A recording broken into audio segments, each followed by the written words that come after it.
Bom dia, Paz do Senhor, meu nome é Rômulo Souza e esse é mais um vídeo do Apocalipse para Leigos, que é um conteúdo diferenciado que eu tenho trazido aqui para o meu canal. O meu canal não é um canal gospel, não é um canal religioso, mas eu sempre procuro trazer coisas diferentes nele. Geralmente no meu canal eu falo de política, minhas opiniões acerca de certas coisas, notícias, falo de monarquia, história, mas eu separei os sábados para falar de Apocalipse, trazer esse conteúdo a mais. Semana passada eu acabei não falando nada porque eu não estava me sentindo bem, né? Então eu fiz mais um videozinho me justificando, porque aliás isso é um compromisso que eu firmei para os inscritos, para aqueles que querem acompanhar o estudo, principalmente para Deus, né? Porque as coisas de Deus é um compromisso entre o seu servo e o Senhor, né?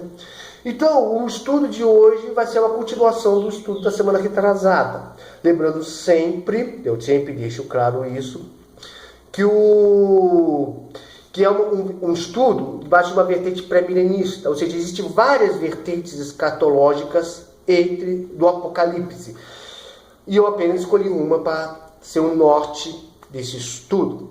Então, antes de darmos prosseguimento, eu peço para você estar se inscrevendo no canal, apertando o sininho, compartilhando esse vídeo com seus amigos, caso você goste, deixando seu comentário, dando relevância a esse canal, ajudando esse canal a crescer. Então, sem mais delongas, vamos diretamente ao assunto. Bem, no último vídeo, eu deixei claro, né, que Daniel estava orando a Deus por entender que o tempo do cativeiro do povo de Judá, que estava em Babilônia, estava acabando. E o arcanjo Gabriel chegou para ele, dizendo: 70 semanas foram determinadas sobre o teu povo e sua santa cidade. E eu deixei claro no vídeo anterior que essas 70 semanas, que para o seu povo e sua santa cidade. Qual era o povo de Daniel? Judá. Qual é a sua santa cidade? Jerusalém. E com isso já acaba tirando fora a igreja de Cristo, que haveria de ser formada séculos depois, né? Porque a igreja não existia, né? Não existia a igreja, então não tinha como falar que um gentio fora do povo de Deus faria parte disso. E segundo, a nossa santa cidade, do povo cristão, né, para nós que aceitamos de Cristo, não é aquela cidade de Jerusalém que está lá na Palestina sendo disputada por árabes e judeus, e sim uma cidade celestial. Cidade essa que nós estudaremos futuramente em Apocalipse, aquela que descerá como uma noiva para o cordeiro. Bem, então dando prosseguimento, só para você deixar claro, como eu falei, 70 semanas foram determinadas, essa semana para o povo de Daniel. 69 semanas já haviam sido passadas, mas a última ainda não. Para ter um entendimento, vamos lá diretamente em Daniel capítulo 9, a partir do versículo 25, diz assim: sabe-se entende, desde a saída da ordem para restaurar e edificar Jerusalém até o Messias, o príncipe, 7 semanas e 62 semanas, totalizando 69 semanas. E as ruas e as tranqueiras se reedificarão, mas em tempos angustiosos. E depois de 62 semanas será tirado o Messias, e não será mais. E o povo do príncipe que há de vir destruirá a cidade e o santuário, e o fim será em uma inundação até o fim. E haverá guerra, e estão determinadas assolações. E versículo 17. E ele firmará um concerto com muitos por uma semana, e na metade da semana fará cessar o sacrifício, as ofertas de manjares, e sobre a asa da abominação virá o assolador, e isso até a consumação, e o que está determinado será derramado sobre o assolador. Bem, ou seja, deixou claro, desde a saída da ordem para edificar Jerusalém até o Messias, Cristo, 69 semanas. Ou seja, quando que foi a saída da ordem para edificar Jerusalém? Do ano 457, né? Quando terminou isso? No ano 27 DC, praticamente mais ou menos o ano em que Cristo exercia o seu ministério. Dentro dessa profecia, desculpa se meu nariz estiver coçando muito, a rinite está me atacando. Então, segundo esse entendimento, né, quando Jesus começou o seu ministério, já não era mais o tempo da lei, e sim o tempo da graça, né? E como é que eu posso falar que com o ministério de Cristo, né, com o início do ministério de Cristo, havia cessado o período da lei, né? Deixando claro, primeiro, antes de explicar isso, eu quero deixar claro o que é graça, o que é período da lei e período da graça. O que é graça? Graça quer dizer favor imerecido de Deus. Nós não merecemos a graça de Deus. Nós não merecemos, somos pecadores. Não há nada que tenhamos feito no nosso próprio mérito para merecer algum favor de Deus, né? Porque nós somos imperfeitos. Deus, ele é o auge do amor, da misericórdia, da justiça, do juízo. Deus, ele é o auge. Nós, por mais que nós venhamos a nos esforçar, nós não conseguimos isso. Nós não conseguimos alcançar a justiça de Deus. O próprio Deus deixa claro que a justiça do homem é como um trapo de imundícia. Você quer ver a prova disso? Simples. Por mais que o ser humano seja imperfeito, por mais que o ser humano cometa crimes, por mais que o ser humano cometa guerra, por mais que nós venhamos a nos voltar contra a nossa própria espécie, por mais que o ser humano, as atrocidades que a raça humana faça, né, Deus continua nos amando. Ah, mas eu nunca roubei, nunca matei, nunca fiz nenhum mal a outras pessoas. Mas mesmo assim, nós não conseguimos alcançar o padrão de Deus. E Deus, não conseguimos. Só para você ter uma ideia do que eu estou falando. Qualquer divindade de qualquer outra crença e religião, o que pede? O que a divindade pede àqueles que o adoram? Pede sacrifícios, oferendas, pede rituais, pede adoração e blá blá blá. Deus, ele dispensa isso. A única coisa que Deus quer de nós é o quê? Obediência. No passado, ele até pedia sacrifícios de animais, né? De derramar sangue no altar. Mas não como uma forma de temor e blá blá blá. Mas sim um sacrifício para expiação de pecados. Porque na lei, o sangue do cordeiro, como vai estar muito explicado lá no livro de Hebreus, o autor de Hebreus, como diz assim, Paulo deixa claro, que o sangue do animal ele apenas cobre o pecado, mas o sangue de Cristo derramado na cruz, ele tira o pecado e nos santifica. Então, enquanto que outras divindades pediam aos seus adoradores sacrifícios, oferendas e blá blá blá, o que Deus pede para aqueles que o amam? Apenas obediência. Só isso. E já viu quantas vezes é difícil nós obedecermos a Deus? Um exemplo disso é aquele mandamento que Deus fala: amai o próximo como a ti mesmo. E quantas vezes nós deixamos de amar o nosso próximo, né? Quantas vezes por causa de uma opinião, de um posicionamento político? Ah, você é Lula ou é Bolsonaro? Ah, você é esquerda ou direita? É azul ou é rosa? Né? Quantas vezes apenas porque você tem uma opinião contrária, aquela pessoa passa a ser seu inimigo, não é verdade? Então, mas eu votei em Bolsonaro, mas só porque você fez uma simples crítica ao governo, você é um isentão, você é um traidor, você é isso, você é aquilo. Aí você deixa aquele mandamento de Cristo, que é amar o próximo como a ti mesmo, e passa a rejeitar aquela pessoa, unicamente porque ela não concorda com você em algo. É como diz um certo ditado: para te fazer inimigos, não precisa declarar guerras, basta dizer o que pensa. Ou seja, enquanto que por questões bobas nós deixamos de amar o nosso próximo, Deus, sendo ele perfeito, nos amou ao ponto de ter o seu Filho Jesus Cristo para morrer na cruz por nós.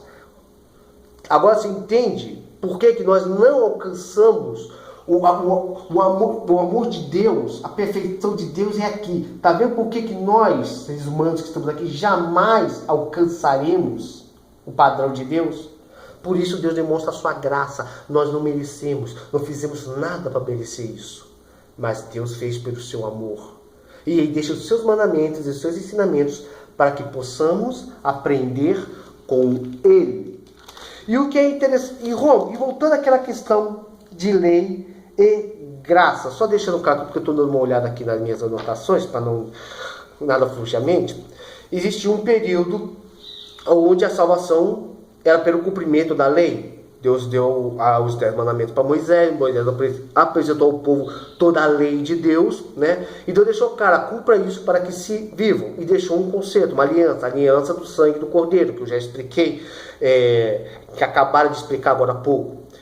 No entanto, nem Moisés cumpriu essa lei. Nem Moisés chegou até a morrer sem pisar na terra prometida, né? Davi também pecou contra Deus, né? Todos os profetas de Deus, nenhum deles alcançou a plenitude do cumprimento da lei. Um minutinho só. Às vezes eu tenho que dar uma parada porque meus vídeos não são editados, né, cara? Então, nenhum deles conseguiu alcançar esse padrão. Nenhum dos homens de Deus do Antigo Testamento conseguiram cumprir toda a lei. Porém, Jesus cumpriu toda a lei. Por mais que existem pessoas que falam, mas ele trabalhou no sábado, mas Jesus isso, porque Jesus aquilo, cara, questão de entendimento. Jesus não trabalhou no sábado, porque o ofício de Jesus não era curar as pessoas, ele era carpinteiro. Jesus nem pegou no martelo durante o seu ministério. Jesus estava cumprindo o seu ministério, né, cara? Entendeu? Ou seja, eu estou explicando isso por causa de uma discussão que eu tive uma vez com o espírita, que já ficou na minha cara falando que Jesus descumpriu o sábado. Ou seja, uma pessoa que não conhece bem a Bíblia, né? Deixando claro o meu respeito pelos espíritas, né? Que fazem um trabalho social perfeito. Nós podemos discordar dos espíritas acerca de reencarnação, ressurreição, é a fé deles, deixando claro que no meu canal em nenhum momento eu pretendo atacar qualquer outra crença. Então eu não era nem para eu ter mencionado o espírita, mas já que eu falei no meu amigo que é espírita, deixando claro, eu posso discordar de sua fé, mas eu respeito, né, cara? Então assim, cara, ele tinha um ponto de vista, né, diferenciado, e eu tive que explicar tudo isso para deixar claro que Jesus cumpriu a lei. Jesus não falou em nada. Jesus deixou claro, eu não vim revogar a lei, eu vim cumpri-la. E é por isso que no capítulo 10 de Romanos diz assim: porque o fim da lei é Cristo para a justiça de todo aquele que crê. Não é? E outro versículo, só mais um minutinho aqui. Meus vídeos eles não são editados, então por essa razão algumas vezes eu tenho que dar umas paradas, né? Então, a lei era vigor até Cristo, né? Nós não estamos debaixo do período da lei. Em Romanos capítulo 3, o apóstolo Paulo escreve o seguinte, né? 21 a 24 diz assim: mas agora se manifestou sem a lei a justiça de Deus, tendo o testemunho da lei e dos profetas. Isto é a justiça de Deus pela fé em Jesus Cristo para todos e sobre todos os que creem, porque não há diferença, porque todos pecaram, destituídos estão da glória de Deus, sendo justificados gratuitamente pela sua graça, pela redenção que há em Cristo Jesus. Não é, cara? Ou seja, entrando mais uma vez aquela discussão que o apóstolo fala sobre lei e graça. Ou seja, deixando claro que nós não estamos debaixo do período da lei. Espera só mais um minutinho, por favor. Mais uma vez eu peço perdão por essas pausas, cara. Então recapitulando até aqui. Graça é favor imerecido. Nós não merecemos o amor de Deus, não merecemos nada, não merecemos que Jesus tivesse morrido por nós. Jesus, no início do seu ministério, ele deu uma pausa na contagem das 70 semanas. As 70 semanas são para o povo judeu, que está ainda da antiga aliança. Vamos lembrar que o povo judeu espera pelo Messias até hoje. Eles não reconheceram Cristo porque eles esperavam um Messias salvador, que levantaria um exército, um Messias que tiraria Herodes do trono, um Messias que se revoltaria contra Roma, libertaria Israel do jugo romano e restauraria sua glória. No entanto, ao invés de Deus mandar um Messias guerreiro, mandou um Messias profeta. Com isso, Israel rejeitou a Cristo. Né? E a salvação passou para os gentios, né? Jesus, tanto é que Jesus lá em Mateus 23 ele fala o seguinte: ó Jerusalém, Jerusalém, quantas vezes eu quis juntar vocês, como a galinha faz com seus pintinhos, né? No entanto, virarei minha face, e vocês só verão minha face de novo quando dizerem, bendito que vem em nome do Senhor. Baruch Rabá Bashim Adonai. Então hoje nós estamos no período chamado período da graça, né? Ou tempo dos gentios, né? Em Romanos capítulo 11, 25 e 26, o apóstolo Paulo fala o seguinte: porque não quero, irmãos, que ignoreis este segredo, para que não presumais a vós mesmos. Porque o endurecimento veio em parte sobre Israel. Ou seja, por quê? Porque Israel rejeitou o Cristo. Até que a plenitude dos gentios haja entrado. E assim todo Israel será salvo, como está escrito, de Sião virá o libertador, e desviará Jacó da impiedade. O que nós entendemos aqui? Existe um período, nós estamos nele, um período que não é regido pelo período da lei, e sim pela graça. Período este, onde você não é salvo pelo derramamento do sangue do Cordeiro, mas sim pelo derramamento do sangue de Cristo na cruz, pela obra que Deus fez na cruz. Então nós estamos nesse período de plenitude do gentio, tempo dos gentios, né? No entanto, onde todos somos salvos por Cristo. Ou seja, eu não preciso deixar mais, explicar mais nada, está bem claro. No entanto, 69 semanas se passaram e virá a última. A última semana ainda está para acontecer, né? E quando é que essa... E aí no versículo 27 fala do assolador, né? E fala: e ele firmará um concerto com muitos por uma semana, e na metade da semana fará cessar o sacrifício. A oferta de manjares, sobre a ata das abominações virá o assolador. E até isso, até a consumação. E o que está determinado será derramado sobre o assolador. Aqui deixando o caso sobre o anticristo. Quem é o anticristo? O anticristo é aquela pessoa que é o oposto de Jesus, né? Se Jesus é o Filho de Deus, podemos, o anticristo é o filho do pecado. Se Jesus é o santo de Israel, o anticristo é o iníquo, né? Ou seja, imagina, como eu posso dizer, o anticristo é o oposto de tudo que Jesus faz. Tudo que Jesus é, o anticristo é o oposto. E ele fará uma aliança com o povo judeu durante a última semana essa, como eu já expliquei, que vai restaurar o templo. Mas depois terá uma grande perseguição. Esse é o período da grande tribulação. E eu pergunto para você, Rômulo, e quando é que voltará o tempo da lei? Quando é que a contagem das 70 semanas será reiniciada? Bem, nós que somos da vertente pré-milenista acreditamos que depois do arrebatamento, a última semana começará a semana da grande tribulação, não é? Bem, e uma vez eu quero, Rômulo, e só mais uma coisa. Uma vez eu pergunto, Rômulo, me veio um indício que no ministério de Cristo já era o tempo da graça e não o tempo da lei. Simples. Quando chegaram para Jesus apresentando aquela mulher adúltera, que deveria ser apedrejada da lei, Jesus disse: aquele que não tiver pecado, que atire a primeira pedra. Ninguém atirou a pedra daquela mulher. Ela foi salva pela graça, porque pela lei ela merecia morrer. Jesus disse: onde estão os seus acusadores? Não tem nenhum, nem eu o acuso, vai e não peques mais. Aquilo já era o sinal do tempo da graça, porque se fosse o tempo da lei, Jesus diria: leve essa mulher a um juiz e que ele a julgue. Mas Jesus não fez isso, até porque todos os que estavam ali estavam em pecado, porque deveriam apresentar também o adúltero, que não estava com aquela mulher. E quem deveria atirar a primeira pedra deveria ser o marido traído. Se nem ele atirou, ninguém atirou. Ou seja, aquilo é um sinal claro que já estava no tempo da graça. Bem, já estamos em quase 20 minutos, né? Eu espero que eu tenha deixado bem claro. Me enrolei um pouco, né, nesse vídeo. Eu me enrolei um pouco, só mais um... porque os meus vídeos eles não são editados, né? Eu faço isso tudo na hora aqui.